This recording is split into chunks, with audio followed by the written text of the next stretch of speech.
is in the way and this person is in the way. So what we can do is we can make sure that we roto the car. And let's go back to our selected layer here. So we have a roto of the ground and a roto of the car. To create this roto of the car, I took our very handy magnetic spline tool to create it follow the car, okay? And then I created a track based off of that.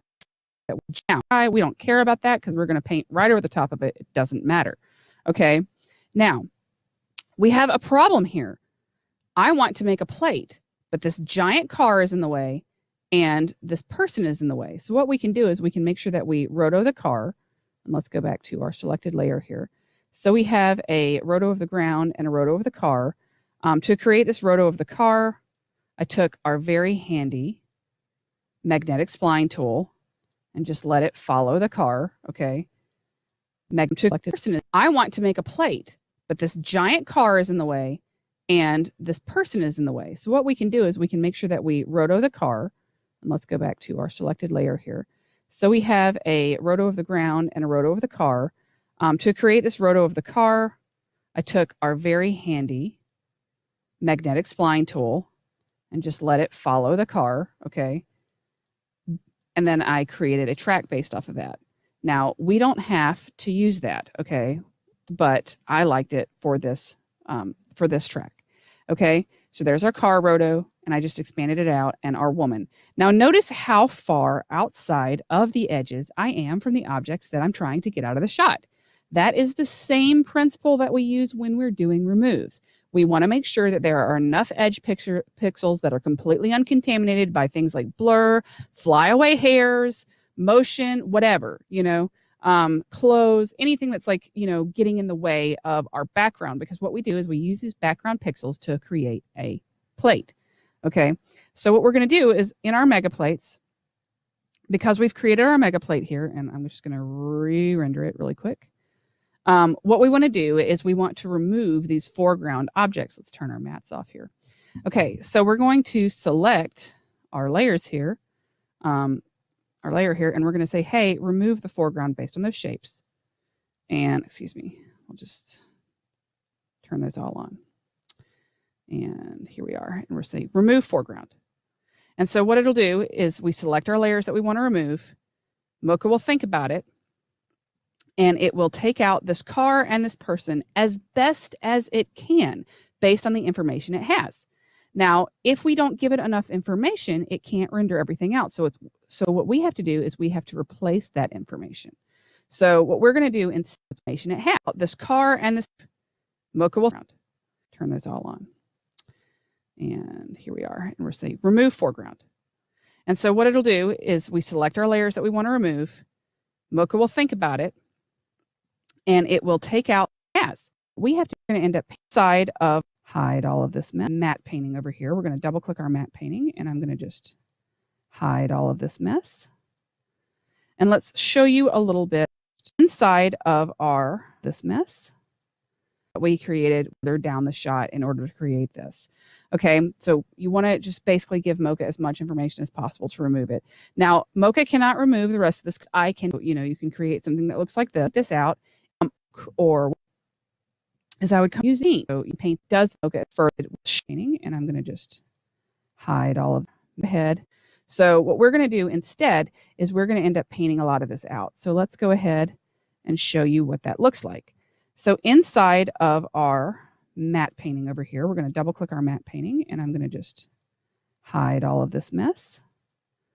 And let's show you a little bit about what we ended up with. So with our mega plate that we created, we ended up with removing most of the car and most of the woman by going a little bit further down the shot in order to create this. Okay, so you want to just basically give Mocha as much information as possible to remove it. Now, Mocha cannot remove the rest of this car because it does not know what's behind it. Okay, so what I can do is I can paint this out, and you can either paint this out in Photoshop if you like. So, you can create something that looks like this, or you can use Silhouette Paint inside of After Effects or Nuke or whatever compositing program you're using. And in this case, what that would look like is I would come in here and I would start painting this out using my clone tools. Now, inside of the Silhouette tools, what we can do is we can select clone, or we can just select colors. And the nice thing about colors, so let me show you really quick, is you can right click to select colors. So for things like the sky, we can just paint these out really quick. Color select based on just like do outlining open D. You know, I mean, go shot right. I'm not going to be watching the select like the okay, these tools look cool because what it is a blur and a groove train. Like the heel brush for this plate and paint back on a plate inside of your comp. And what's cool about that is because in Photoshop, for example, that's the non-destructive aspect of this. If you painted something in Photoshop, for example, that's destructive. Those pixels are there.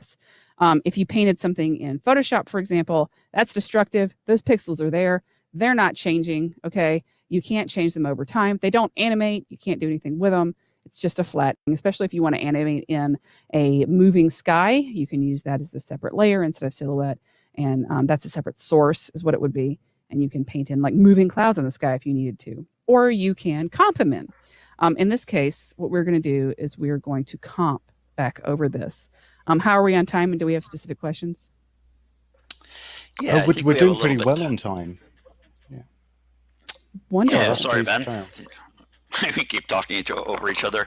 So Mary, someone actually just threw in a question in the chat, which is, I think that because Mocha and Silhouette have a lot of overlapping features, I think that sometimes it can be confusing for a user who's only used one of those tools for a long time, and now that we've acquired Silhouette and we're all working together, for users to understand the differences. So this user said, what was how they worded it? It said, what can't Mocha do that you need Silhouette? I had, and this is a question we get asked a lot. For like hand painting, a lot of manual tedious work for rotoscope, but they are different. Stabilizing your shot, thing like that. This kind of differences or things like our end. Well, maybe it would, if you don't mind bringing up your web browser, Mary, and just we can point the viewers to this use find this compare. Find that. So just meant Silhouette. So Silhouette Paint, which is a lighter version, that's basically the paint features from full Silhouette as a plugin. No, I was going to say that you can use, for example, paint. That's Andy does not do some. Mocha that there's no. I was using it to take the balloons out, so you can see that there's no tracking involved in this paint. It's just roto paint. That's all it is. So that's not like just roto paint as to minimize it. Like that's just, it's what it's doing. It's doing roto paint. So, all right. So let's talk a little bit about compositing as well. So one of the things that you have to do, especially when you're dealing with directors, is make multiple versions of things.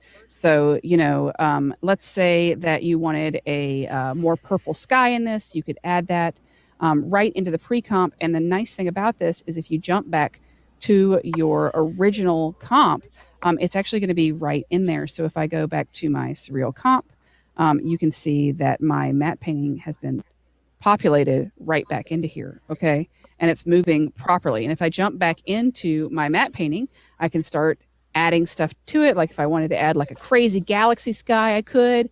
If I wanted to add like these jellyfish back in position, I could. And the jellyfish are just stabilized pre-comps. I stabilized them in Mocha and isolated them with Roto, and I'm blending them back over the top with a lighten mode. It's extremely basic compositing here. And what you can do is you can even duplicate these. So if I feel like I want more of these layers, I can go ahead and duplicate this and move it over just like this. All right. And now I've got my whole sky populated with these like surreal floating jellyfish, and you can see that they're animating here. Well, whenever After Effects catches up to me, let's go to quarter res. You can see that they're animating over time. Okay, and because we're tracking that back in, my comp is completely live, and I can add things like a sapphire aurora into it. I can add all these elements into my matte painting that are animated and live. And now when I go back to my more complex composite, everything is populated back in and moving properly over time. So I can add in the foreground with some really complex roto. I can add in the foreground with some really complex roto. What we did with this is we just did some Mocha roto.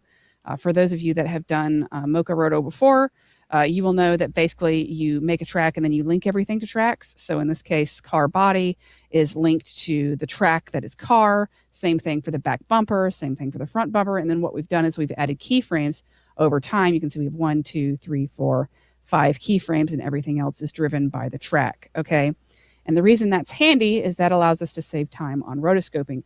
Yes, you can also rotoscope in Silhouette. It's going to depend on what you want to do and what you're most comfortable in. That's fine, but Silhouette Paint will not necessarily apply the roto back for you, whereas Mocha will, because Silhouette's meant to be a paint package, not a replacement roto package. So we can apply all these roto shapes back into our shot using Mocha. So what we've done is we've gone to create AE masks. And what that's done is that has made AE masks for us based on our Mocha shapes that we made in Mocha. And what's cool about that is that allows us to have a little bit more speed in our After Effects comps. Same thing for Nuke comps. When you apply the matte, which you can do, you can apply it as a black and white mask right here or as a RGB mask. When you apply the mask, it's applied as a plugin. And actually, unless I tend to allow think about color over the top and a little funny, but I wanted to make very fun, specific questions at a time as well. Great, actually, over the top of it, because a lot of the time when we've been doing the sample, think very plate, any kind of down into your elements of pre-comp.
You can then just start plonking in any kind of animated elements or elements in motion, and those will reacting start.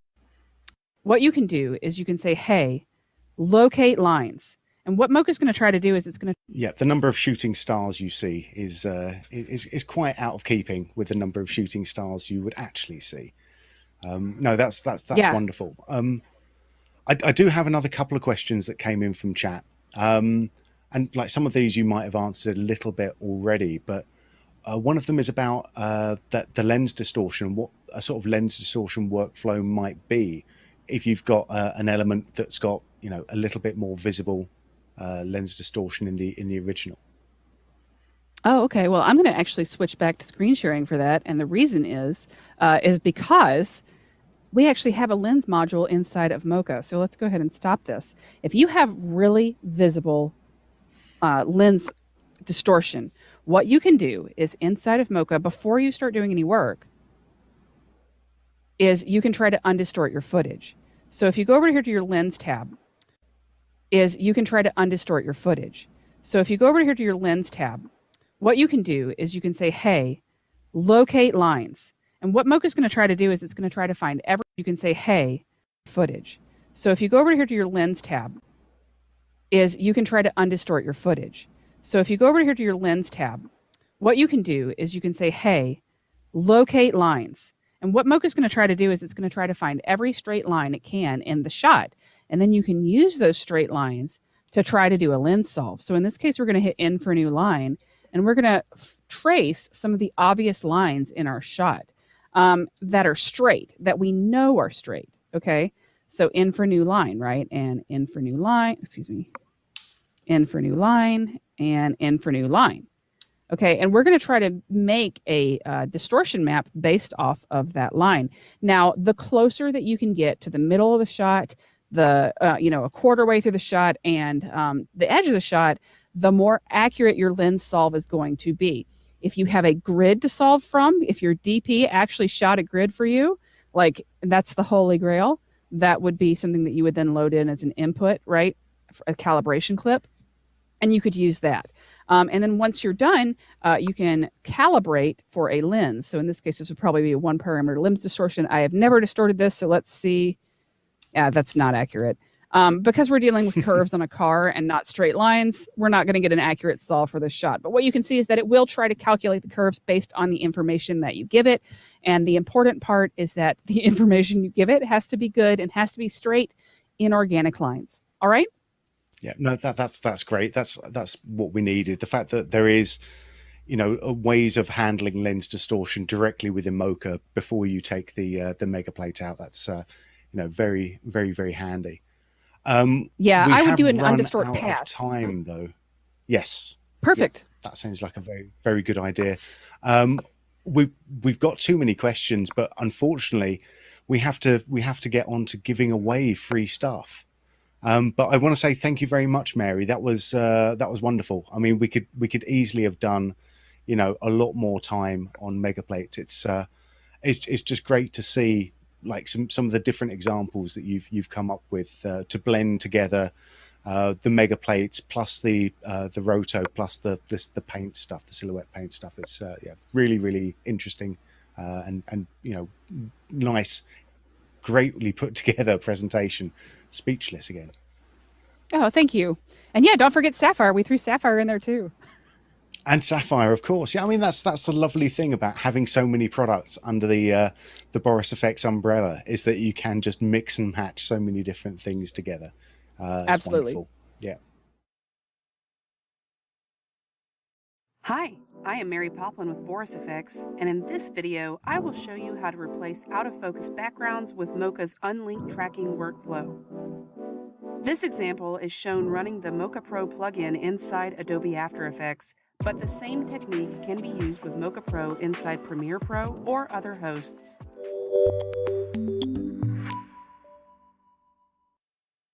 Sky replacements are a common visual effects challenge, especially when the sky in the original footage is out of focus or motion blurred. These invisible effect shots are actually quite common in film and television, especially when we see large sunsets or dramatic skies. To replace a background or sky, we need to use motion tracking to match the camera motion. This is commonly referred to as match moving. Out-of-focus backgrounds or shots with motion blur can make tracking difficult for the native Adobe Point Tracker or Camera Tracker, but is quite easy with a few important Mocha planar tracking tips. So to get started, I will apply the Mocha Pro plugin effect to the layer I want to track.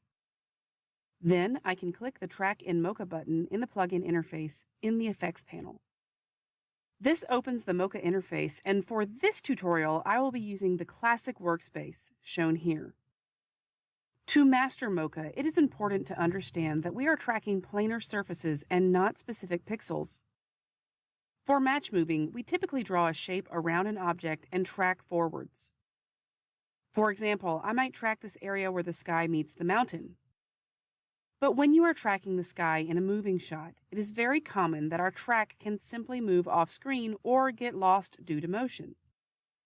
So let's focus on one of Mocha's most powerful features, unlinked tracking.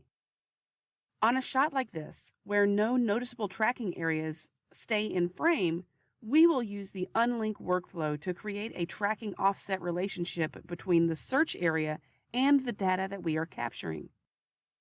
I will draw a search area here on the mountain, making sure to avoid my talent, and then turn my surface tool on, which is an accurate representation of our track. Now I align the surface to the front face of the mountain. I can use the surface center point as transform data, the corners as corner pins, and I can use the grid tool to view the track in more detail. I could move the shape around the mountain however I like, but that wouldn't affect the surface tool at all because the surface tool always follows my track, not the shape. I am only going to use translation scale and rotation because that's all the tracking information I need for this simple camera movement, and because of the lack of parallax in the camera. If the object was close enough to be moving in perspective, I would need to track perspective as well. But since I am not using a corner pin and am only using transform data for my match move, this isn't necessary. Because the shape defines the texture I am tracking and the surface represents the track, I can unlink the track from the shape by going to the drop-down menu in Layer Properties called Link to Track and selecting None. Now when I track forwards, my shape stays in one place, but my track creates keyframes as the texture data from the background moves beneath my shape. Sometimes the fact that the shape can be keyframed confuses users, but the shape will not affect the track other than changing where the tracker is looking. To get a rock-solid track, make sure you track one plane at a time. Track only what you need, and make sure to avoid occlusions, reflections, and shadows. The surface tool will tell you whether or not this is an accurate track because it will stick to the texture you are tracking when you play through the shot. Now that my track is complete, I can save and close Mocha.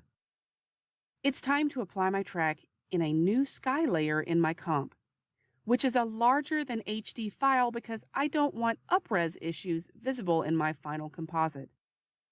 I can use a layer in my comp, or I can import an image into Mocha directly using the insert clip import, but the most non-destructive way to work and the most collaborative workflow is to use a layer in my comp. First, I will duplicate the shot, and I can use a Luma key like Continuum's Chroma Key Studio to replace the foreground on top, but have the new sky visible below. I will position and scale the sky layer exactly where I want it underneath this keyed layer. Now I can use the tracking exports in the Mocha Pro plugin interface to apply the data to my layer. To choose a layer to create tracking data from, click the Create Track Data button in the Tracking Data section of the plugin. Then I click the layer I want to read tracking data from in the dialog that appears. I can only choose one layer at a time. Once I click OK, the plugin will generate keyframes to populate the tracking parameters in the plugin. I can then use this data to copy to other layers, or link via expressions without needing to export from the Mocha GUI. I can use any of these keyframes once they're created, so I can copy and paste the data, or I can use expressions to apply them to other layers in my composition. In this instance, I'd like to apply the transform data to my sky. The best way to do this is with a null. So to apply tracking data to a null, I use the drop-down menu to select an export option at the bottom of the tracking data section. Because this is a null, I will use the transform option to apply scale, position, and rotation only. Clicking Apply Export then applies the data to the specified layer in the drop-down menu. And now I can pick whip my sky to the null and it will move perfectly in my scene. And to finish the shot, I should add motion blur, grain, and color correction to match the original plate in my composite. This makes a world of difference for selling the effect. Note that you can use a corner pin to place the sky, but for oversized images like matte paintings, it becomes a bit more of a process.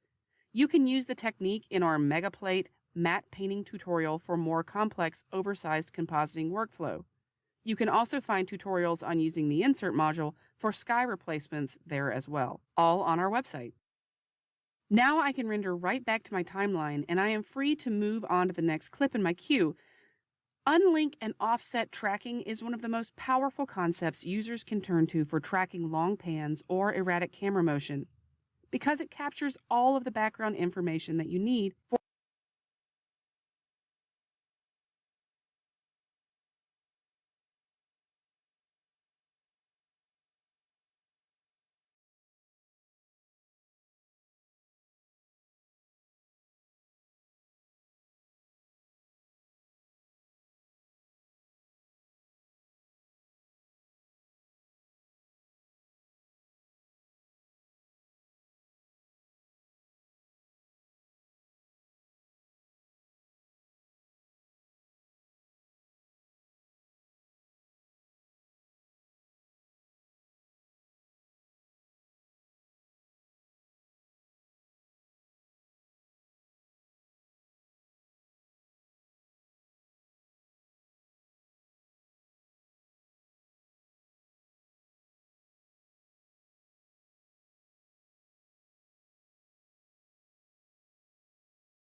for sky replacements, even on untrackable skies with zero texture detail. When in doubt, if you don't have background objects to track, you can always track the horizon. Mocha Pro placements are a common visual. I will show you how to replace out-of-focus backgrounds with Mocha's unlinked tracking workflow inside Adobe After Effects, but the same technique. Saving time is Mocha's pre-shot, a compositing workflow. Clicking apply, the plugin will add a section interface layer in the track because accurate representation draw shape shots are actually quite common in film and television, especially can be used with Mocha Pro inside Premiere Pro or other hosts.